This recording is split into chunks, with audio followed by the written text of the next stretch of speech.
قال فما خطبكم أيها المرسلون قالوا إنا أرسلنا إلى قوم مجرمين.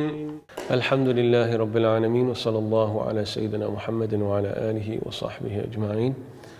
اللهم انفعنا بالقرآن العظيم واجعله لنا إماما ونورا وهدى ورحمة يا أرحم الراحمين. وبعد. Juz 27 begins by completing Surah Al-Dhariyat, where Allah subhanahu wa ta'ala spoke about the angels coming to Ibrahim alayhi salam, informing him of the glad tidings of a child to be born, but also at the same time warning them of the destruction of the people of Lut alayhi salam who denied the message. And then Allah likewise mentioned the people of Musa alayhi salam, the people of Thamud, the people of Nuh alayhi salam, how all of these people rejected Allah subhanahu wa ta'ala and how they were destroyed. And the surah ends by reminding the unbeliever there's nowhere to flee from Allah subhanahu wa ta'ala. There's nowhere to flee, there's nowhere to escape. فَفِرُّوا إِلَى اللَّهِ إِنِّي لَكُمْ نَذِيرٌ مُبِينٌ إني لكم منه نذير ولا تجعلوا مع الله إلها آخر إني لكم منه نذير مبين. All people are told, if you're going to hide and escape, then the only place you've got to go is to Allah subhanahu wa ta'ala, because there's nowhere to flee from Allah subhanahu wa ta'ala except for to Allah subhanahu wa ta'ala. So the Dhariyat ends by telling us the very purpose for our existence. وَمَا خَلَقْتُ الْجِنَّ وَالْإِنسَ إِلَّا لِيَعْبُدُونَ. I have only created jinn and humans to worship me, to know Allah subhanahu wa ta'ala. The purpose of existence, to know Allah subhanahu wa ta'ala, and Allah subhanahu wa ta'ala reminded he has absolutely no need for anything. مَا أُرِيدُ مِنْهُمْ مِنْ رِزْقٍ. I don't want anything from them, no provision. I don't want them to feed me. I don't want anything, because Allah subhanahu wa ta'ala, he has no need for anything. إِنَّ اللَّهَ هُوَ الرَّزَّاقُ. Allah subhanahu wa ta'ala is the provider of everything. This is then followed by Surah Al-Tur. Surah Al-Tur, a surah challenging the unbeliever to believe. Surah Al-Tur, beginning where Allah subhanahu wa ta'ala swears different oaths, telling them that the day of judgment will happen, and reminding the unbelievers that whether they're going to be patient or not, isbiru aw la tasbiru sawa'un alaykum, whether you're patient or not, you're going to be punished. You're going to be punished, and no human being will be able to tolerate that punishment. Then we have a fairly detailed description of the rewards and the pleasures of paradise, followed by Allah subhanahu wa ta'ala challenging the unbelievers and not to deny the Prophet sallallahu alaihi wasallam. If they believe that he sallallahu alaihi wasallam made it up, then Allah subhanahu wa ta'ala asked them, فَلْيَأْتُوا بِحَدِيثٍ مِثْلِهِ. Then you produce the same as what he sallallahu alaihi wasallam has produced. But the Prophet sallallahu alaihi wasallam at the end of the surah is just told, وَاصْبِرْ لِحُكْمِ رَبِّكَ فَإِنَّكَ بِأَعْيُنِنَا. The Prophet ﷺ is told, just be patient with the decree of Allah subhanahu wa ta'ala. That even if they keep on rejecting, just be patient with the decree of Allah subhanahu wa ta'ala. فَإِنَّكَ تَجْرِي بِأَعْيُنِنَا. Because you, sallallahu alayhi wa sallam, you move within our protective care. You are within the inayah and the ri'ayah of Allah subhanahu wa ta'ala, the providence and the care of Allah subhanahu wa ta'ala. And the Prophet ﷺ told, through all of that rejection, all that challenge, all of that difficulty, سبح بحمد ربك. Just glorify the praises of Allah subhanahu wa ta'ala. Surah Al-Tur is followed by Surah Al-Najm, another surah that speaks about the rejection of the unbelievers, but here focusing the surah beginning by describing Laylat al-Ma'raj, the night when the Prophet ﷺ went into the heavens, and Allah subhanahu wa ta'ala giving us graphic details of what the Prophet ﷺ was witnessing, and how every single moment of that was absolutely true, and telling something about the greatness of the Prophet ﷺ. مَا زَاغَ الْبَصَرُ وَمَا طَغَى. That as he sallallahu alaihi wasallam traveled on that journey, his sight never swerved from his ultimate goal, which was Allah subhanahu wa ta'ala. مَا كَذَبَ الْفُؤَادُ مَا رَأَى. The heart of the Prophet ﷺ did not lie in what it saw. What the Prophet ﷺ saw was absolutely real. لَقَدْ رَأَى مِنْ آيَاتِ رَبِّهِ الْكُبْرَى. He saw amongst the most amazing signs of Allah subhanahu wa ta'ala. He saw Jibreel alayhi salam with his naked eye. He saw Jibreel alayhi salam. He saw Allah subhanahu wa ta'ala. After all of that, Like when you read the opening of Surah An-Najm, you see what the Prophet is going through. Allah subhanahu wa ta'ala then speaks about the idols. أَفَرَأَيْتُمُ اللَّاتَ وَالْعُزَّى وَمَنَاةَ الثَّالِثَةَ الْأُخْرَى. Allah subhanahu wa ta'ala says, this is what the Prophet is experiencing. And now you're going to talk about Al-Lat and Al-Uzza and Al-Manah, these three main idols, the three main idols of the Arabs at that time. The Prophet is asking the Arabs, I've witnessed what I've witnessed about Allah subhanahu wa ta'ala, and you're going to come and tell me to worship Lat and worship Uzza and worship Manah. Allah subhanahu wa ta'ala disgracing these worthless human creation. And then the surah, as the surah moves on, Allah subhanahu wa ta'ala ends the surah by reminding them about Allah subhanahu wa ta'ala. Many different descriptions of Allah subhanahu wa ta'ala.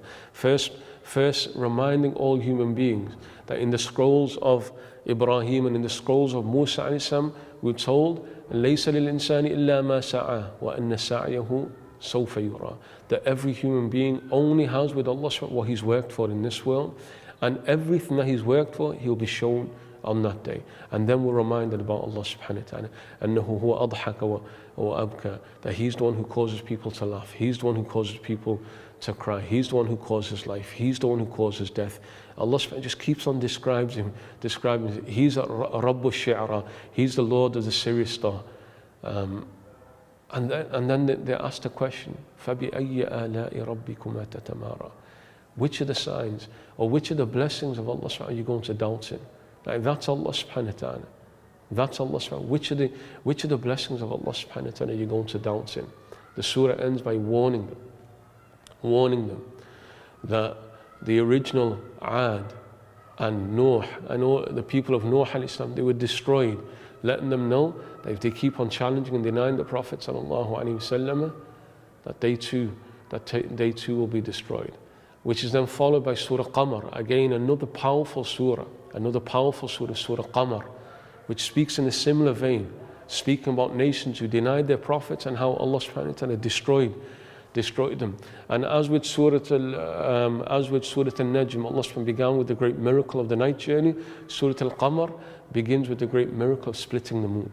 Yet at the same time, even though the Prophet carried out the miracle that they asked for, what did they say? Sihrun mustamir.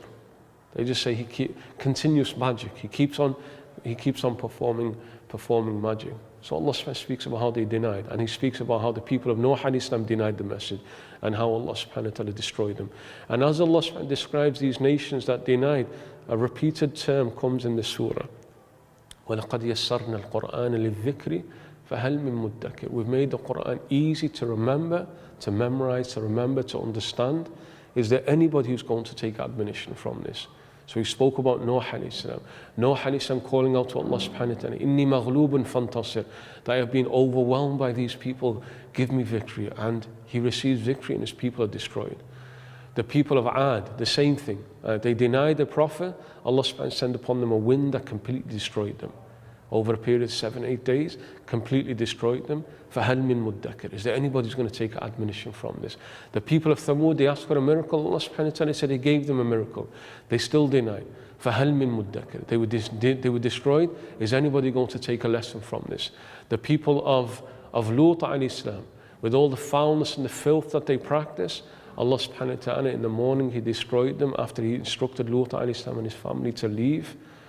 فَهَلْ مِن مُدَّكِرٍ. Is anybody going to take any lessons from this? And then Fir'aun. Allah subhanahu wa ta'ala, He says, وَلَقَدْ جَاءَ آلَ فِرْعَوْنَ النُّذُرُ. The people of Fir'aun, they received the messengers, Musa and Harun alayhim salam. But again, they still denied. And then Allah subhanahu wa ta'ala moves on to describe something about the pain of the punishment, the severe pain of the punishment. Surah Qamar was revealed in Mecca, but Allah in Surah Al-Qamar, He speaks about a victory that the Muslims will have, which Sayyidina Umar and others, they said they only understood at Badr, where Allah subhanahu wa ta'ala said, سَيُهْزَمُ الْجَمْعُ وَيُوَلُّونَ الدُّبُرِ. That the army will be vanquished. The army will be vanquished and they will flee turning their backs. In Mecca, they never understood because there was no vast armies. But Allah subhanahu wa ta'ala told the Prophet sallallahu alaihi wasallam in Mecca about the victory that will come that will come at Badr. The surah ends with two beautiful verses, a very powerful surah. A very powerful surah with warnings of punishment for hellfire. But the end, Allah subhanahu wa ta'ala gives hope to the believers, إِنَّ الْمُتَّقِينَ فِي جَنَّاتٍ وَنَهَرٍ, that the believers that we impart in gardens, they will have rivers. فِي مَقْعَدِ صِدْقٍ عِنْدَ مَلِيكٍ مُقْتَدِرٍ. They'll be with Malik Muqtadir, the all-powerful King subhanahu wa ta'ala. Then we're followed, Surah Al-Qamar is followed by Surah Al-Rahman and Surah Al-Waqi'ah. Surah Al-Rahman, the surah where Allah subhanahu wa ta'ala begins by mentioning so many of His blessings. Ar-Rahman, Allama al-Qur'an, but starting with Al-Qur'an and starting with the blessing of speech. But then as you read Surah Al-Rahman, just stop and reflect over every single one of the blessings that Allah subhanahu wa ta'ala reminds us of. And as He reminds us of these blessings, He asks us a question that we should answer. فَبِأَيِّ آلَاءِ رَبِّكُمَا تُكَذِّبَانِ. Which of the blessings of your Lord are the two of you? Note here, تُكَذِّبَانِ. The two of you, humans and jinn, the favors of your Lord, which one are you going to deny? And remember what the Prophet ﷺ told the companions when he said that your brethren from the jinn are better than you. That when the Prophet ﷺ read Surah Ar-Rahman to them, whenever that statement, that question from Allah subhanahu wa ta'ala came, which of the favors of your Lord are you going to deny? The jinn, they said, none of your favors, O Lord. So we should respond in the same manner. Every time Allah subhanahu wa ta'ala asks us the question, answer the question of Allah subhanahu wa ta'ala. So the first part of Surah Al-Rahman speaks about the great blessings, and then Allah subhanahu wa ta'ala warns the punishment of those who don't accept the message.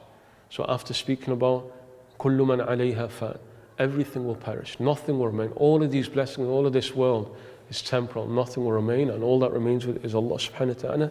Then resurrection, then punishment, and then Surah Rahman ends with so much detail about the road in paradise, but continually asking the question, which are the favors of your Lord? Which of the favors of your Lord do you deny? And ending, تَبَارَكَ اسْمُ رَبِّكَ ذِي الْجَلَالِ وَالْإِكْرَامِ. Blessed be the name of your Lord, ذِي الْجَلَالِ وَالْإِكْرَامِ. Surah Al-Waqi'ah continues the theme, or continues the second half of Surah Al-Rahman. So Surah Al-Waqi'ah speaks about Al-Waqi'ah, the events that will inevitably occur, being the Day of Judgment and being the next world. And immediately telling us about the three types of human beings. Two groups of believers, one unbelievers. But Allah's giving them descriptions, asking us, do you not understand the nature of these people? You have Ashab al-Yameen, Ashab al-Shimal, and As-Sabiqun, the people of the right, the people of the left, and the foremost. The foremost, those who went far ahead. Those who worshipped Allah subhanahu wa ta'ala like others don't. So you have two groups of believers. People of the right, the average believer who enters into paradise. As-Sabiqun, the foremost. Those at the very head of the believers. And then you have the people of hellfire. So Allah subhanahu wa ta'ala begins by describing the reward for As-Sabiqun, As-Sabiqun, Ula'ika al-Muqarrabun. Those who forms the great reward and the higher reward that they receive, followed by Ashabul Yameen, the people of the right and the reward that they receive, followed by descriptions of the people of the left, the people of hellfire, and the severe punishment that they receive. Then in Surah Al-Waqi'ah, Allah subhanahu wa ta'ala then speaks to us about His power, reminding us about the power that He possesses. Like when He asks us questions, أَفَرَأَيْتُمْ مَا تُمْنُونَ, do you not look at the very liquid that comes out of you, through which we create? Like, are you the one who created, or did we create? Then a question about أَفَرَأَيْتُمْ مَا تَحْرُثُونَ, look at the land that you cultivate. Are you the one who causes it to grow out of the earth, or are we the ones who cause it to grow? Look at the rain that comes down. Are you the one who causes it to come down? And then on top of that, Allah subhanahu wa ta'ala then asking about the very fire that you burn. So about life, about food, about rain, about fire. Allah subhanahu wa ta'ala asking, like, where are all these coming from? You have no power to do anything with these. Then Allah subhanahu wa ta'ala ends by, as He began, by speaking about the different categories of human beings, but here ending by reminding every single one of us about those moments of death Well, Allah subhanahu wa ta'ala says the soul comes up to the hulqum, the soul comes up to the throat. And you're all around that dead person, watching that dead person die. Allah subhanahu wa ta'ala asks, can you bring that soul back? Can you bring that soul? Can you stop? Can you stop that person dying? And then Allah subhanahu wa ta'ala speaks about the reward of al-muqarrabun, which He referred to at the beginning as a sabiqun, those who are brought near. And then the reward of the people that are people of salam, people who receive peace, and then the punishment for those who deny. So Juz 27 ends with Surah Al-Hadid. Surah Al-Hadid, and if you want to tie it to Surah Al-Waqi'ah ended by what Allah subhanahu wa ta'ala said, فَسَبِّحْ بِحَمْدِ رَبِّكَ. Allah subhanahu wa ta'ala ordered us to praise Allah subhanahu wa ta'ala, glorifying Him.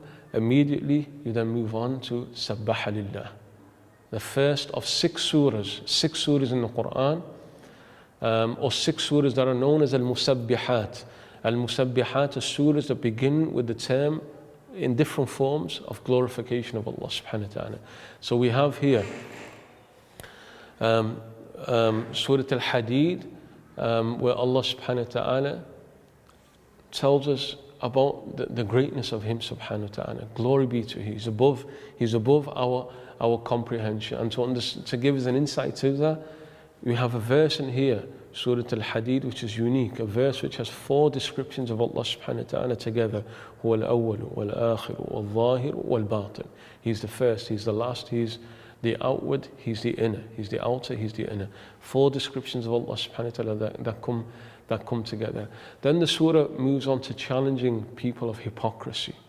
And people respond, مَا لَكُمْ لَا تُؤْمِنُونَ بِهِ. Why is it that you don't answer? Why is it that you don't believe in Allah? Why is it that you don't respond to the call of the Messenger sallallahu alaihi wasallam? Why is it you don't spend of the wealth? Why is it that you don't spend of the wealth that Allah subhanahu wa ta'ala has blessed you with? And then Allah subhanahu wa ta'ala describing people of paradise, but also speaking about people of hypocrisy and how there'll be a wall in front of them in the Day of Judgment as they try to enter into paradise, a wall which will have a door. باطنه فيه الرحمة وظاهره من قبله العذاب. Inside, on the other side of the wall is mercy, but on the outside where the hypocrites will be, punishment for them. Allah subhanahu wa ta'ala asks the question to all of us, أَلَمْ يَأْنِ لِلَّذِينَ آمَنُوا أَن تَخْشَعَ قُلُوبُهُمْ لِذِكْرِ اللَّهِ. Has the time not come for those who believe to humble their hearts to Allah subhanahu wa ta'ala, and the revelation has come? That's a question that when we come to that verse and look at that, we should stop and reflect. Stop and ask ourselves. Allah asking us the question, you're a believer, humble your heart. Humble your heart to Allah. Humble your heart to the message that comes.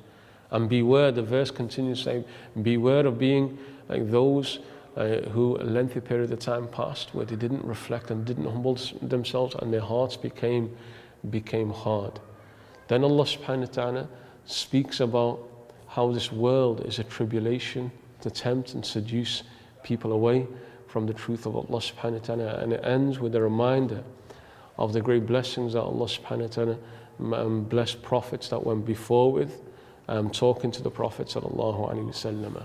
Walhamdulillahi rabbil alameen, wa sallallahu ala sayyidina Muhammadin wa ala alihi wa sahbihi ajma'in. لئلا يعلم أهل الكتاب ألا يقدرون على شيء من فضل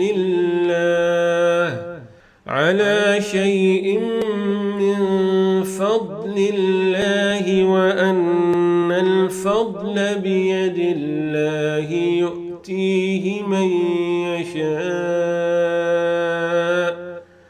والله ذو الفضل العظيم.